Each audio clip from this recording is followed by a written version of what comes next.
Hi friends, ఈరోజు ఇంట్లో special mandi biryani. ఇదంతా కోవిడ్ ఇంట్లో డెవల్ కోసం అంటే మీరు ఊహించలేరు. చాలా మంది కామెంట్లు అడిగారు మండీ బిర్యానీ మసాలాలు ఏమేస్తారు, అలాగే టమాటా డొక్కుస్ ఎలా చేస్తారో వీడియో చేయమని. వీడియో అయితే చేసి పులి వీడియో చేసి వీడియో కింద లింక్ అయితే ఇచ్చాను, చూసి ఒక లైక్ అయితే కొట్టి. చికెన్ మండీ బిర్యానీ ఎలా చేయాలో చూద్దాము. ఫస్ట్ ఆయిల్ వల్గరం మసాలా వేసుకొని అల్లం వెల్లుల్లి అయితే వేసుకోవాలి.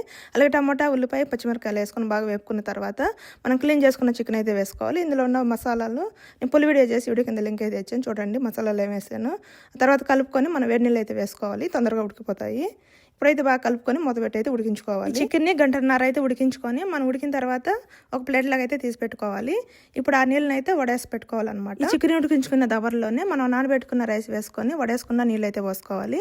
ఇప్పుడు సరిపడినంత సాల్ట్ వేసుకొని మూతపెట్టి అయితే ఉడికించుకోవాలి. ఉడికించుకున్న చికెన్ని మనం ఆయిల్ అయితే ఫ్రై చేసుకోవాలి. కోవిడ్ వాళ్ళు అయితే ఫ్రిడ్జ్లో పెట్టుకుంటారనమాట. ఆ తర్వాత డక్కుస్ ఎలా చేశాను అనేది పొలి వీడియోలో ఉండదు, చూడండి. ఇప్పుడు అంతే chicken mandi biryani ready. Basmati rice ఆరోగ్యానికి మంచిది, కానీ ప్రతి రోజు అయితే తీసుకోకూడదు. అంటే లావ్ ఎక్కడం, బీపీ, షుగర్ ఇలాంటి ఇన్బ్యాలెన్స్ సమస్యలు అయితే వచ్చాయి. మండీ బిర్యానీ ఇష్టం ఉన్న వాళ్ళు లైక్ చేయండి ప్లీజ్.